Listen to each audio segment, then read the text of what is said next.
You're listening to Your Rivers Are Wrong, the podcast.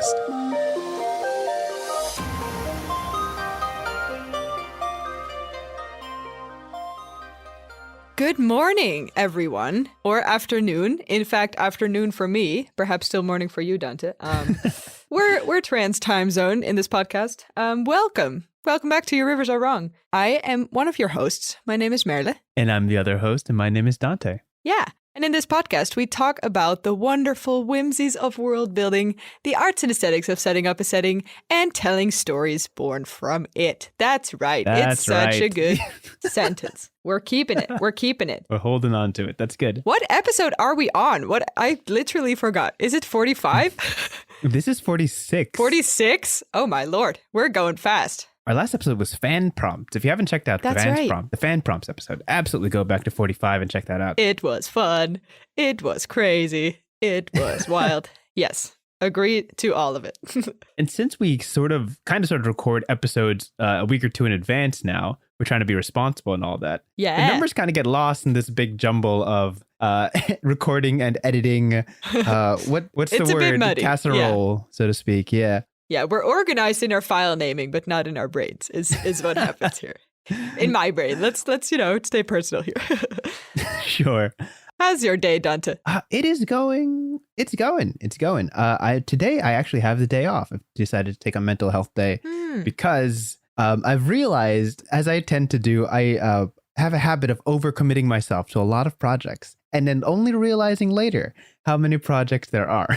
So that's not relatable at all. So today is an opportunity to reset and kind of organize myself to prepare myself properly for 2023. And that involves getting a proper amount of sleep. So that sounds good. That sounds important. So you had a good night's sleep, I assume? No, I didn't. Oh. No. No, I slept longer. It was better, but okay. Improvement? Once you get into the habit of waking up early to accomplish tasks, your brain is automatically wired to wake up earlier and earlier, and you start feeling guilty for oversleeping or like sleeping longer than that, which is by comparison a normal amount of sleep. So yeah, fair enough. Working my way through that balance. How are you? How are you doing? You seem busy. I am pretty stressed. Hooray. I already told Dante right before we went recording, but my day's been pretty crazy. There's some fires in my neighborhood that distracted me all day because they're like right across my street. I'm all good. Everything is relatively safe with me, at least. Been some evacuation and stuff, but it's been pretty crazy, but nothing crazy in terms of danger. So that's good. That's good. That was one part of my stressful day. The other part was that with the lovely Cherry the Human, who has done a guest episode with us, I think 28th and a half episode, I think. 28 and a half. I remember that one. Me and Cherry are both artists, designers, and we're doing a funding application for a pretty big one. And the deadline is today. And right before we recorded, we also submitted that thing while the fire was burning outside of my house. Yeah. So it was some situation. Yes. I'm very much picturing the everything is fine meme with the dog in the fire room. I literally said that to Cherry. Yes. It was very, very relatable. Yes. That has been my life the past 24 hours. But aside from that, I'm pretty okay. That's good. Checking in from what you brought up last week, how is your karaoke with your wonderfully talented friends? It was great. It's so fun to do karaoke with people who all can sing really well. It's really nice. I recommend it to everyone. Karaoke with your musical friends. They're the best kinds of karaoke people. It was really nice. And we did it in the theater where we started off the last musical project. So we had like a big screen custom karaoke going on. Yeah, but it was so great. It was really nice. That's awesome. Yeah. Yeah, very good. And then I'm looking forward to a week of nothing too crazy. Because I think similar to you, I think I need a day with just nothing going on. I'm very much looking forward. Yeah. I know you have fire trucks and burning buildings as your backdrop. Yeah, how's your backdrop? I have construction literally within the same building. So fun. If you hear like screwdrivers or people yelling or things dropping in the background, just treat it all as ambiance of the city. That's the backdrop of this episode. Imagine both of us are just walking through the streets of whatever city we're in, and you guys are listening in and walking with us. That's the aesthetic. Yeah, it's what do you call it? Like an ambience podcast, immersive podcasting. Yes. That's what we're doing today. Immersive Yes, podcasting. there we go. That's a good word. Okay, I think we should just jump into what we're going to actually talk about today, and how do you say this? Let go of the stress of the day and, escape from the stress of today by the topic that we're going to discuss. And I think it's my turn since I'm hosting. Spoiler. So today I want to talk with you about the following: geniuses or intelligence in storytelling. Look at that. Interesting. Yeah, I thought so too. I think a lot of stuff links to this. And one of the most concrete examples I thought of is the fact that intelligence exists in a lot of forms, right? And one of my all-time favorite children's novels from Roald Dahl has a bunch of different kinds of genius in it. And it's Matilda by Roald Dahl. Yes. Matilda is my spirit animal. I might add to this. She's my favorite character in almost all books ever. But I think the sort of classic genius that Matilda as a character has, because maybe a short character description here, Matilda is, I think, a 4-year-old or a 5-year-old during the book. Is she? She's Wow. she is. This is the point. She's extremely smart. She can read. She can do maths. She can, at some point, even has magical genius to her, I would say.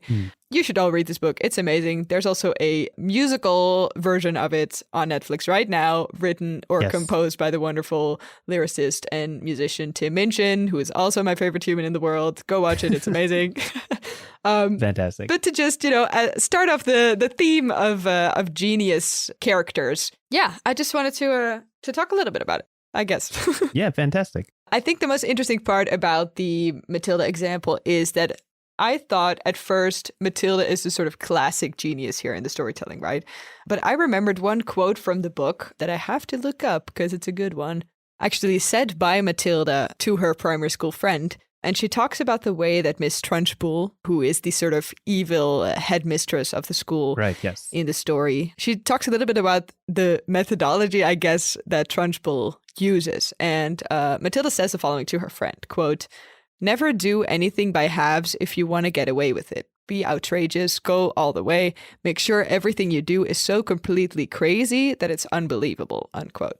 And I think this this made me realize actually that Miss Trunchbull is also a genius, perhaps, in another way, in a very evil, practical kind of sense of the word. True. But I think the point I'm trying to make here is that the variety of geniuses or genius characters in storytelling is pretty wide and wider than the sort of standard, whoa, I'm so good at maths character. Yeah, so I think we can have a bunch of things we can talk about here in this topic. Yeah, this is such a fun topic because sometimes you have a story that's like an ordinary person, like a normal everyday man that's relatable, but there's a lot of really interesting stories where the main character is almost prodigious. Like they have this exceptional talent towards one specific thing. And watching it kind of meet society and meet the world and tackle it in its own special way is always so entertaining. I think of 2 movies in particular that come to mind once you said the word geniuses. The first is have you ever heard of the movie Chocolate? Chocolate's like an old martial arts film. No, I haven't. But like 2008. Basically, the main character is exceptionally good at picking up things. And they're surrounded by a number of martial artists throughout their lives. And although they may struggle with other socially struggle with concepts around them, they are really, really hyper focused on being good at martial arts. And that shows in the most wild ways as she learns very, very quickly and begins to challenge like the most competent of combatants. It's a fantastic movie and really, really fun because it's martial arts. So we're talking about physical genius kind of thing, right? Picking up literally or metaphorically. Like it's almost like a photographic memory in a physical sense where she sees something and she like immediately understands it and can do it herself. Oh, okay. That's cool. Yeah. And the second one that immediately comes to mind, more recent, is Queen's Gambit on Netflix. The chess also haven't series. Seen it. Heard a lot about it though, but yeah. Yeah.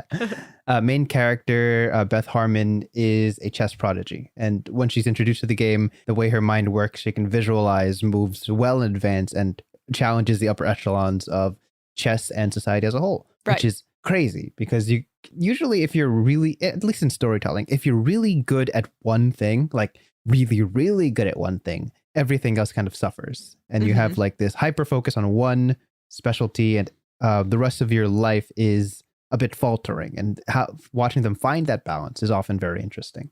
Yeah, for sure. For sure. It's also a little bit of a cliche, right? Oh, yeah. I think very often also it gets paired with a sort of kind of what you were saying, a very distinct lack in other kinds of skills. Like they can be either very good at maths, but super bad at social skills, or very charismatic and sort of radiating energy in the room, but then completely incapable in, I don't know, the sciences or in the more sort of classic knowledge, I guess, whatever you want to call it. Yeah, yeah. The academia, perhaps. The most interesting it becomes, I think, once it's more of a hidden genius or something that doesn't really tie into either of those cliches. Sure, yeah. I mean, we've seen a lot of them, right? And it's a cliche for a reason. Like, I instantly also had to think of Good Will Hunting, which is the sort of classic someone from a lower socioeconomic background is actually super good at something that's usually more accessible to people from middle class or upper class. It's basically the story of what's that? Like, he's a janitor, I think, like a young janitor. Oh, I've never watched it, actually. Oh, really? I just know the synopsis. A janitor who's really talented and sort of accidentally or casually during his shift solves a math problem that's on the board of the university where he cleans the floors or something. So very classic prodigies? Yeah. Classic prodigy character, kind of. And those are fun. I can't lie. I love it when someone is super specifically capable, like unexpectedly capable at something. That's always fun. Actually, that also ties a little bit into the fact that very often it's linked to the sort of academic knowledges, right? And that prowess yes. or skills or genius, specifically the word genius, is very often linked to beta kind of stuff like mathematics or chess or super complex, I don't know, biochemistry or I don't know, something like that. And I think it doesn't always have to be. And I think for me at least, the most interesting genius characters are the ones that we wouldn't perhaps necessarily call genius at first sight, but do really possess a genius quality. And it also made me think a little bit about Azula for a second, right? Azula from Avatar, who is, I guess, more tactically or perhaps more, socially genius in a way, and also in a way very much not. Like there's a as in like socially manipulative. Yeah, manipulative or sort of understanding people and how to manipulate them specifically. Aside from that, that's very evil to do. It's also pretty hard to do, I think. Even if people were evil, a lot of them wouldn't be able to because it's just pretty hard to do. Right. Yeah. So I wonder if you, if you also can think of characters or if you thought about this in a different way. Yeah, as such. Yeah, I was just kind of running through the the stories that I know. Apparently not too many movies because that's what we're trying to work on. That focus on a genius type character and like ignoring many like superhero stories where everybody's smart and everybody's strong. One of the other ones I thought of was The Good Doctor, where there's this young kid who's very, very good at the medical field and kind of understands things on a strange and uncanny level. Dr. House, in a almost lesser extent, is a grown man who sees the medical field in a very different way. And is treated as a genius, so to speak. But I think when we talk about geniuses, like we have to ask ourselves, why are very intelligent or very capable people, why do they lend themselves to interesting stories? What aspect of storytelling can be told through these people who are incredibly capable? And I think it's the idea of, it's the idea that these geniuses or prodigies are greater than, or the idea that they are exceptional, right?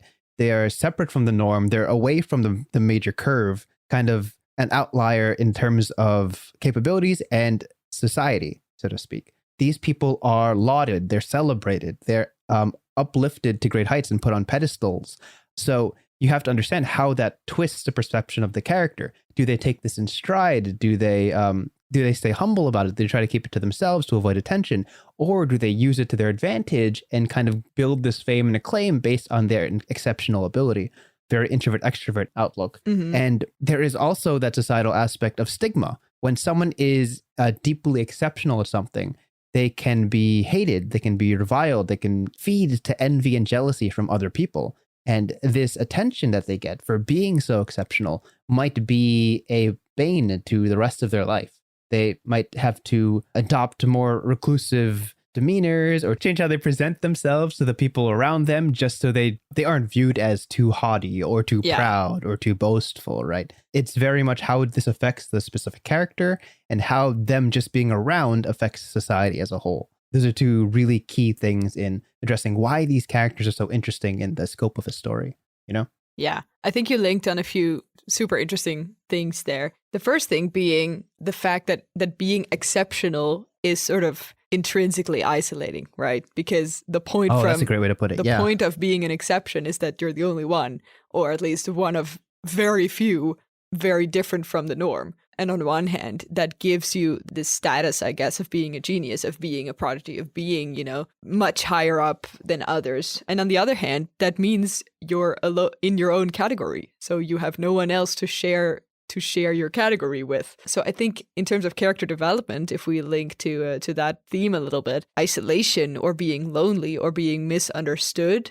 or being, socially, I guess, a bit naturally distanced from your peers is very present in a character arc, such as a genius character arc, I guess. And in some ways, that can also mean that people become automatically a bit more recluse or a bit more hermity or a bit more, what's the word? And look, introverted. Yeah, that they automatically sort of become more of an Einzelgänger because it's so logical to do so in their That's position. That's a word I've never heard before. Can you help me with that? Oh, really? What did you say? Sorry, it's a German word, I think. It's Einzelgänger, and it basically means alone goer, lonely goer. I've never heard that before, but it sounds cool. I thought it was also English, but not. Okay, that's interesting. No, it's neat. I guess not. That's awesome. Cool, you learned a thing. Learn a thing every day. It means loner, basically. Yeah, so that's one thing that I think almost comes with the job, right? Comes with being exceptionally skilled. And that can also mean that if you are high up and that you can sort of react to that isolation that sort of comes with it. It either means that you perhaps as an exceptionally smart person that you either present yourself, less intelligent than you are, or just sort of chameleon into the social group that is closest to you, which means you're not being true to yourself, but then at least you belong.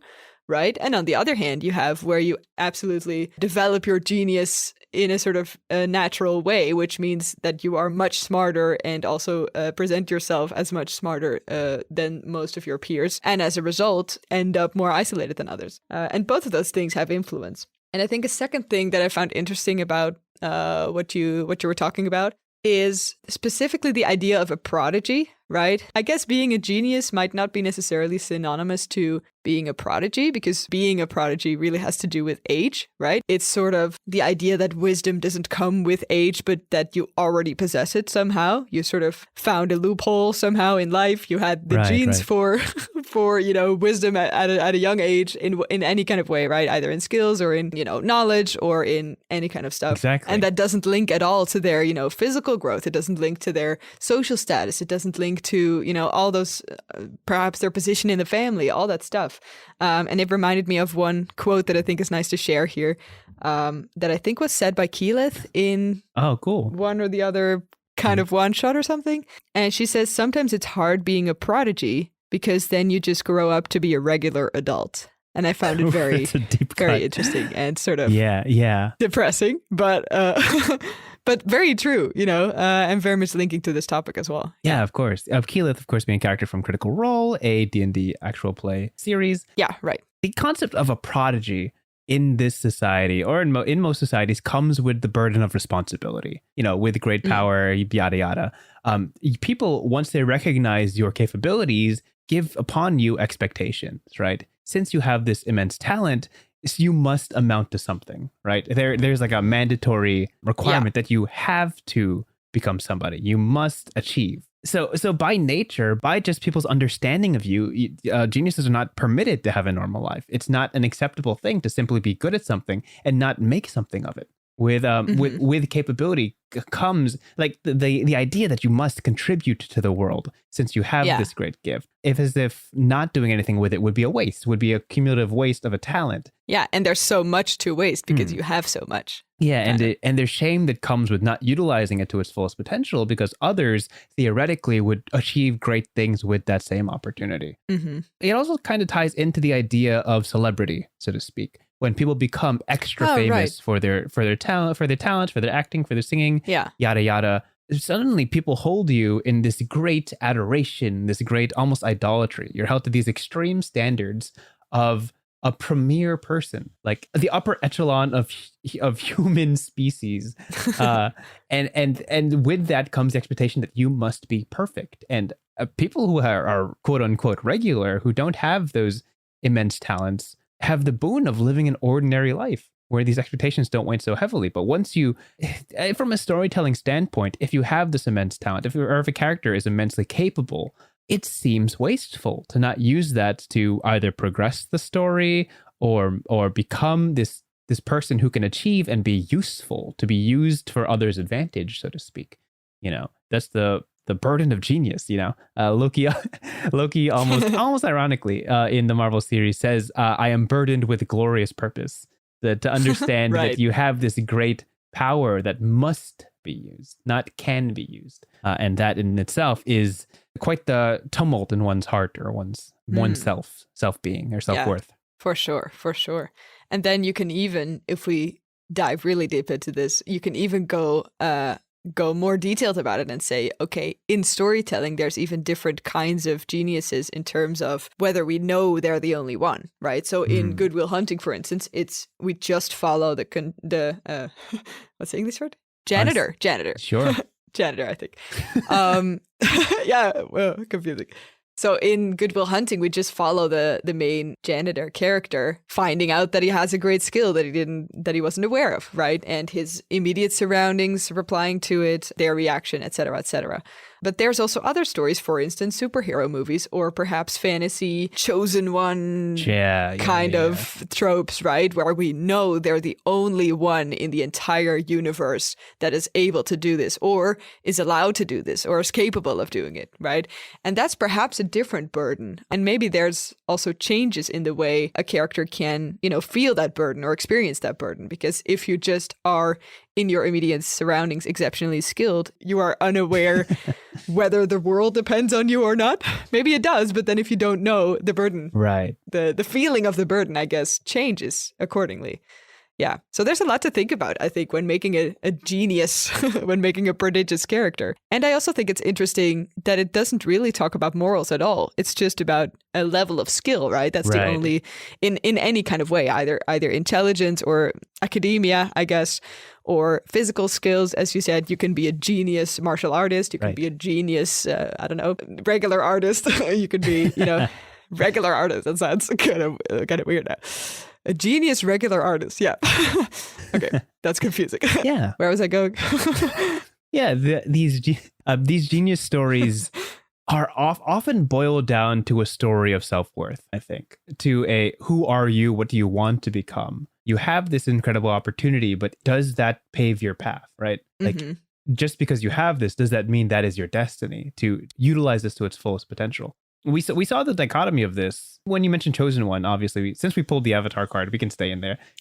Sure. Like the dichotomy between Avatar Aang and Avatar Korra. Avatar Aang was destined to be the chosen one. He was truly what the world needed. And Aang suffered under the concepts that he was the only one who could pull something off that is deemed to be impossible, which is overthrow an entire army. And there were many episodes dedicated to the stresses that he had just trying to get there as like a 10-year-old, 11-year-old. In contrast, you look at Avatar Korra and her legacy. It was her being incredibly prodigious and incredibly capable, but it was in a world that slowly but surely didn't need her, that didn't require her to be the great leader of the world, to be the proper guider of every nation and every city. And she kind of had to deal with, like, if the world doesn't need me, am I useful? Am I a proper person in society, or should I leave? And her and like her finding her niche in the world is what the story boiled down to after 4 seasons, where she slotted in and how she valued herself as a human being. Yeah, and if you start with those expectations about yourself, or if your surroundings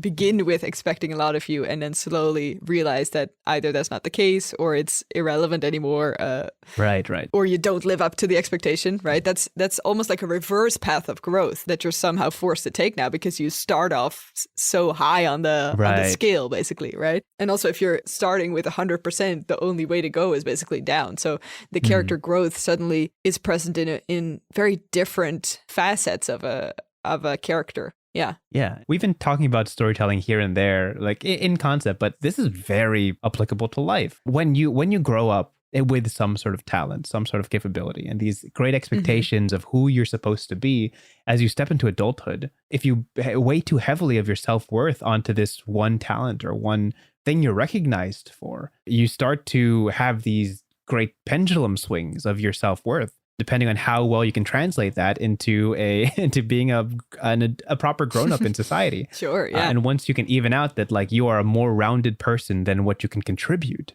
right? Once you understand that you are not a tool to be used by the world, but rather a being trying to make it through, then that's when the self-actualization kicks in and you're like, wait, I only have to be proud of myself. I don't need others to be proud of me, so to speak. And once you get to that point, then, there's many people who grow up as geniuses or talents or do exceptionally well academically and then grow into a position of maybe this isn't all I am. Right. Yeah, for sure. And I think the interesting part to me in storytelling, and that's perhaps the last thing I'll say about it, because we've covered a lot already. I think the fascinating part as a storyteller, creating a genius character or a sort of character dealing with this kind of tropes, right, is the role of the surroundings rather than the role of the character. Perhaps the character can just respond basically to the surroundings, because it's just so much about expectation, right?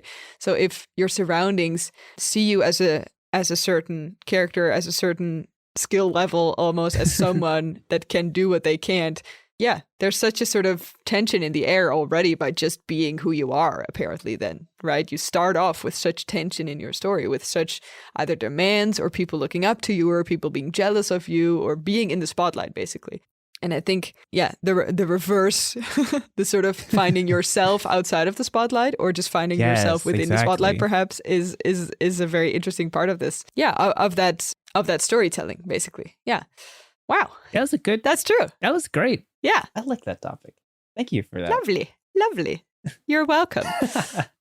All right. And I figured, since we always end with a prompt, why not just sort of tie it into this a little bit? I mean, we're talking about characters. I love character building. What can I say? Yeah. I want to sort of back and forth with you a little bit on building a once prodigy. And now prodigy. Anonymous character. Oh my gosh. Okay. This seems fun. Okay. Kick it off, I would say. Please. Should we start with their talent or with their expertise? Sure. What's on your mind? What are we doing here? Are we going realistic fiction or fantasy? Because there's probably different branches we can go here. I like a little bit of magic flair to this. A little bit of magic flair. Is this in a world that is inherently magical, or is it in a relatively mundane world, so to speak? What do you feel? Go with your gut here. Go with my gut? Well, I mean, if given the choice... I believe in you. You can do it. Magic in a mundane world is always one of my favorite tropes. So nice. Okay. Well, let's go for it. So this person, let's start with the building block here. This person has a talent that is not only exceptional, but is exceptional because it is arcanely charged.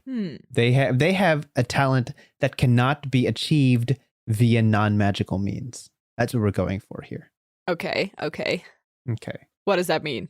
So it means that no one can ever trump them in terms of this talent that they have. They're simply unrivaled. I think that's the word, unrivaled. They're at what they can do. Okay, yeah. So do we want to go physical talent? Do we want to go social talent? Like what is the idea here? I like something non-traditional here, right? We've seen the math geniuses. We've seen the chess geniuses. Let's go with a super ultra specific, perhaps not super useful skill.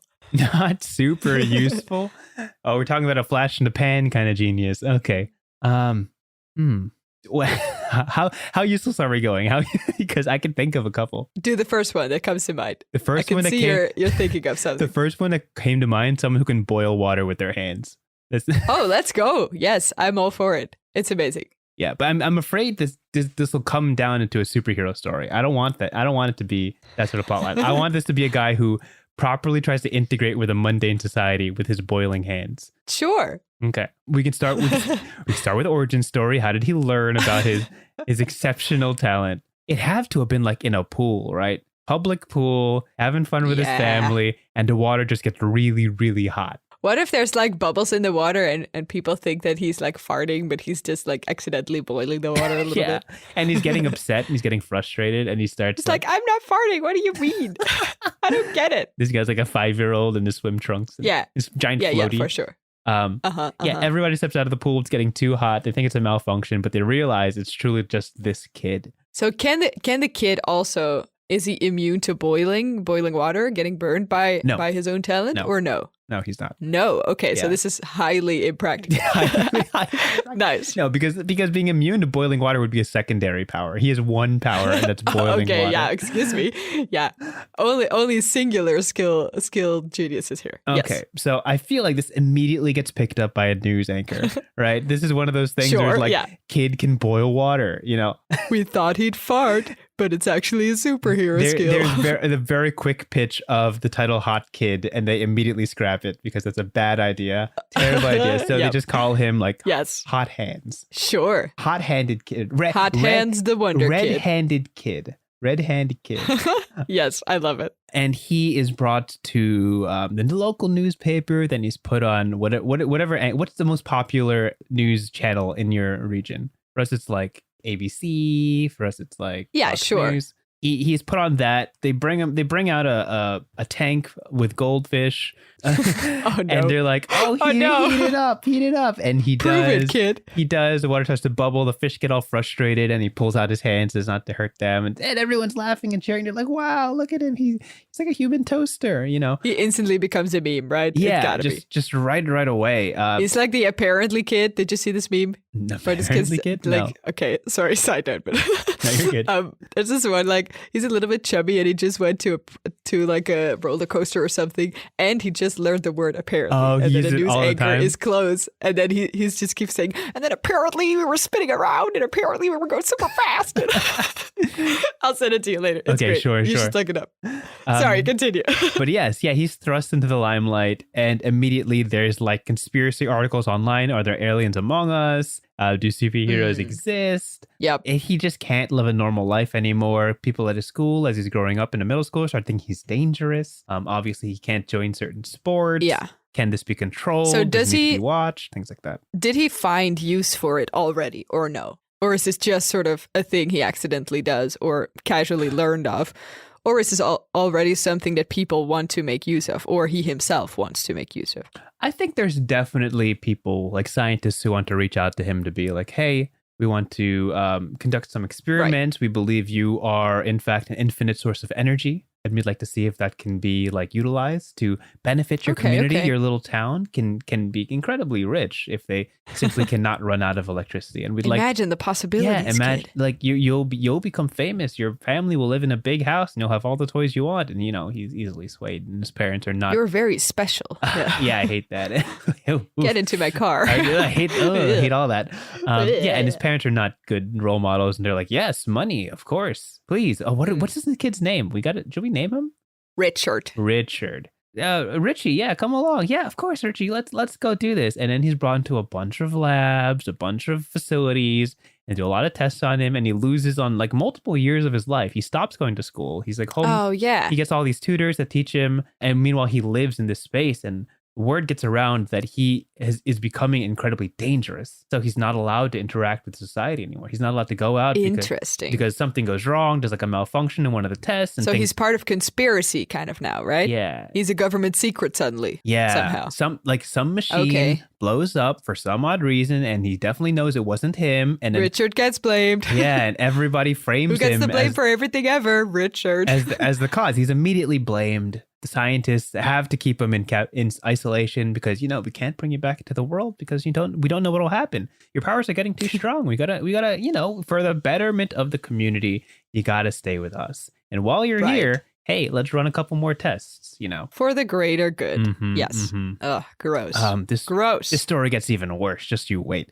His parents are properly paid off. That they'll no longer be supervising him in the facility, and they'll get all the houses and the land that they want. Parents out of the picture. Yeah, Oh, God, with parents okay. out of the picture, the scientists are free to do what they Parasiting want. off his money. Mhm. Yeah.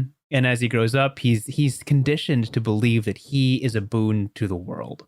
right? He is helping everyone. And by being here, everybody is happier. Oh, buddy. He's growing up I feel so bad for Richard. He's growing up into his teens. Even though we made him. He's growing up into his teens, and he's adopted this role, and he's been fed these for years and years and years. And there's a point in his life where he just doesn't know what else to do except to help with these experiments and fuel this system that rides off of the heat that he produces. And it's hard for him to understand anything otherwise. But and here's where we'll properly wrap. As he steps into his adult years, 18, 19, finally, they bring in another kid. Another kid arrives. Ooh. 11 or 12, a young girl, and she has the power to freeze things and make things cold. And as she's introduced to this facility, he sees the patterns. He starts recognizing the conversations with the parents, the publicity in the media, the newspaper articles. This is so dark. The TV shows, the comics that are spun off with her in mind. And as he's slowly disappeared into society, he sees the familiar limelight moving from him to her. And he recognizes his station in life and says, maybe the reason I'm here is to prevent this from ever happening. And that's when he stages the breakout. Oh, yeah. And then they become the dynamic duo of the next series. Yeah, they go live in the woods and become ordinary people. Yes.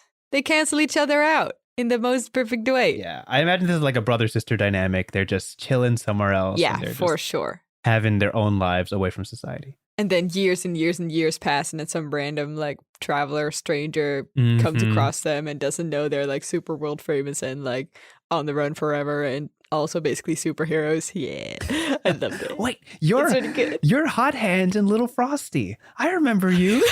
I read Frosty. I read comics about you too. But yeah, that's the prompt, and I'm sticking with it. Oh my god, I love it. This was so dark, but it was very interestingly so. And I love it. And I love that they also got a good ending and they got to live in the woods. Because who doesn't want to live in the woods? Yeah, it's great. Who doesn't want to live in the woods? I love when characters have history, you know, when they just have so much like past things that you don't learn because it's not really relevant, but then they're so mysterious because of it. It's great. I love that. It's one of my favorite tropes. One of my favorite genres for a reason. Well done. That's a good one. That was awesome. God. Yeah, we did it. Well, you did it mostly. I just questioned you and you made something up on the spot. Well, you did 25 minutes of lead up, teaching us all properly about the concept of genius. So I'll take it. Yeah. I participated. Team effort here at Your Rivers Amazing. Are Wrong. All right. That's what you learned about this in this podcast. Yep. All right. That's what we're here for. We have progressively louder and busy lives to lead as the construction continues to it's slowly spiraling out of control. Intensify. Yes. Yeah, there's proper buzzsaws on my walls. So let's tie this Without up. further ado, people, I think the universe is trying to tell us something. It's time to go. It's time to go. Yeah, it's time to go.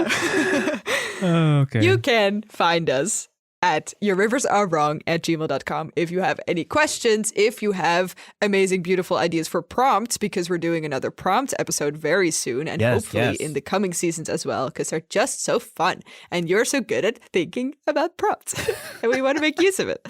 So totally contact us there. We'd love to hear from you. And I think that leaves only one thing left to discuss. Oh, right. That thing that we always forget to discuss. What is that? Forget to discuss. Oh, what was it again? Oh, I can't quite remember. Can you tell me? Nah. Well, maybe we'll just talk about it in the next episode. The next episode of Your Rivers Are Wrong. Next episode of Your Rivers Are Wrong. Maybe we'll talk about that thing. Will they ever get right? I don't think so. I don't think so. And maybe they don't need to. Maybe the expectations are too high, you know? Maybe they don't need to. They just want to live in the woods, you know? Yeah, exactly. Just want to live a normal life. Oh my God. Have a great one. Okay. Goodbye, guys. See ya. Goodbye. Okay. Thanks for listening to this episode of Your Rivers Are Wrong. If you have any thoughts for topics, prompts, or if you just want to share your thoughts, you can reach us at yourriversarewrong@gmail.com. That's yourriversarewrong@gmail.com. Big thank you goes to Martin Skelligans for our intro and outro music. And most importantly, thank you for listening. We hope to catch you at our next episode. Have a good one.